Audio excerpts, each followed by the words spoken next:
Assalamualaikum warahmatullahi wabarakatuh. Selamat siang dan salam sejahtera.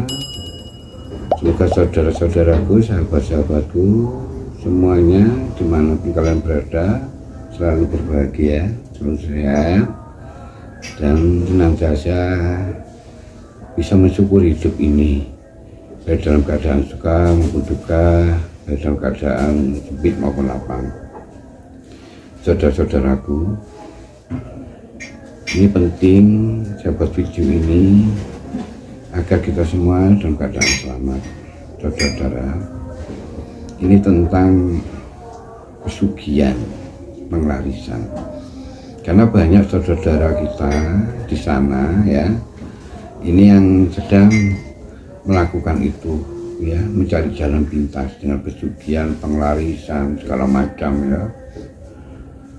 Itu tidak benar, saudara-saudaraku.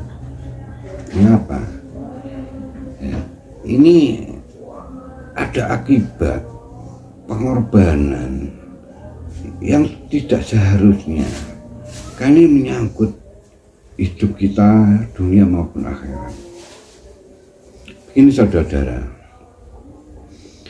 ketika kita ini punya niat ya untuk mencari jalan pintas ya, ini sebabnya saya tidak jelaskan, pasti karena persoalan ekonomi atau tidak puasnya keadaannya, kalau ingin kaya ya dan sebagainya. Ini saya tidak jelaskan sebab itu, karena ini nanti saya saya buat di video lain. Tapi yang sekarang saya jelaskan akibat dari pesugihan, pelarisan dan sebagainya. Ini begini jelasnya saudara-saudara, ini jalan ceritanya ini ya. Nah, awake dhewe ya dengan niat meminta tolong, meminta bantuan yang karena kita tidak mampu ya, tapi jalannya setan, jin dan sebagainya ya, lewatnya memang kayak orang pintar, dukun dan sebagainya, tapi ini hal mistik yang berhubungan dengan jin, setan dan sebagainya. Bahkan ada tempat-tempat mistiknya banyak, itu yang tempat mistik pesugihan itu banyak ya. Dengan sengaja kita datangi mereka, dan ini persoalannya begini ya, kalau diri kita minta tolong, berarti ini secara nggak langsung kita ini tunjukkan kepada hal yang mistik itu bahwa kita minta tolong, berarti diri kita ini membutuhkan. Jadi diri kita ini yang lemah, posisi yang lemah di bawah mereka. Nah inilah persoalannya yang pertama. Kita tunjukkan dengan sendirinya bahwa diri kita lemah, ya kan? Dan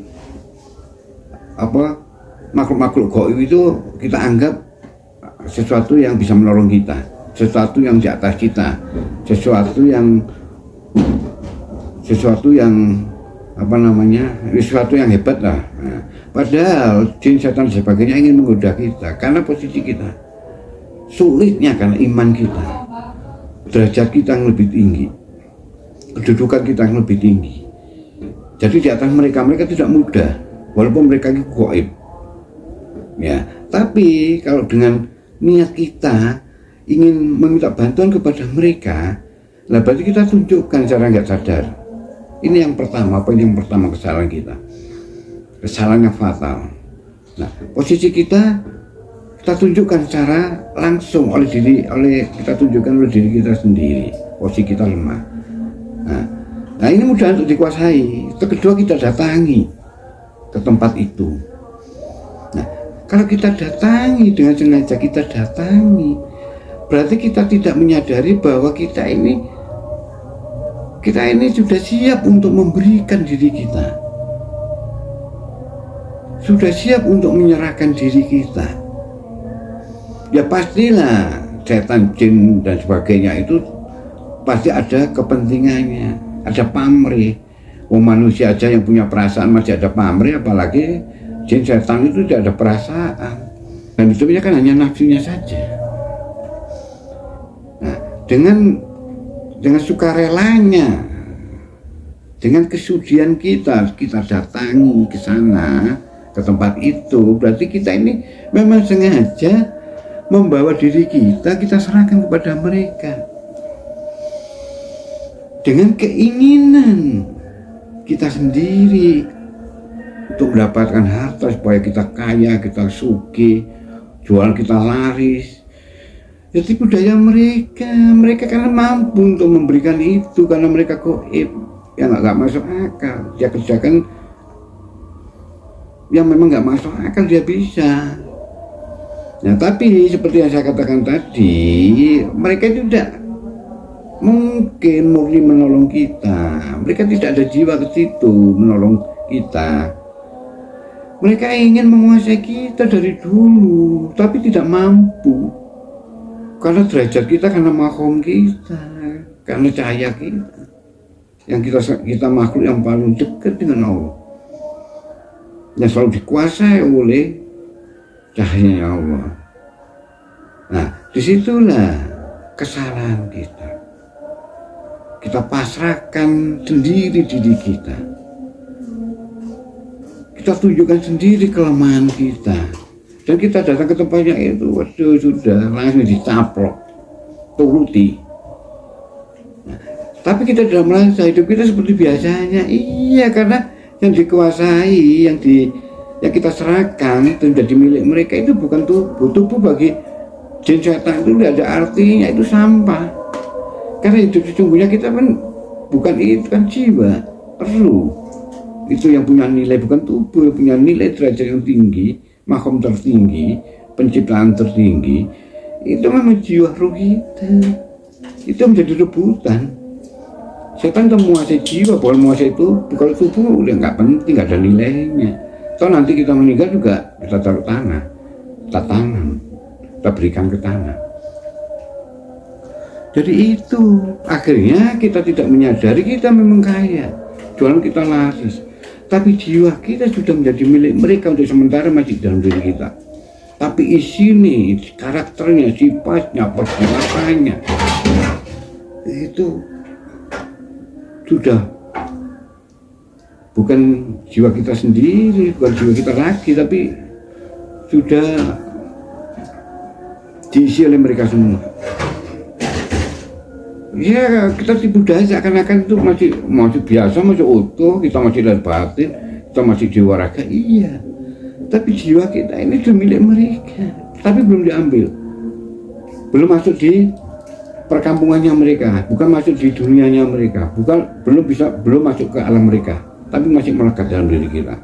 Tapi sifat-sifatnya, karakternya, semuanya sudah mereka yang punya kuasa, diisi semua oleh kuasa mereka, oleh sifat mereka, perbuatan mereka, segala macam. Itulah sebenarnya kita tidak punya jiwa kita sendiri. Kita hanya ada jiwa yang sebenarnya sudah kita serahkan kepada mereka, yang sudah menjadi kehidupan mereka. Itulah akibat resikonya besar sekali. Padahal kita nanti kembali kepada Tuhan itu membawa jiwa. Jiwa kita kembalikan kepada Tuhan, jiwa kita kembali kepada Tuhan, berada di Tuhan sendiri. Tapi begitu kita meninggal nanti, ya kan, kita tidak mengantarkan jiwa kita. Jiwa kita ini berada di alam setan, alam jin. Terus bagaimana? Kita ini siapa? Kita ini bagaimana gitu loh. Ke Tuhan tidak, kalau raga di tanah. Tubuh ini sampah, akan busuk di tanah, tidak ada apa-apanya. Tapi jiwa kita tidak di Tuhan.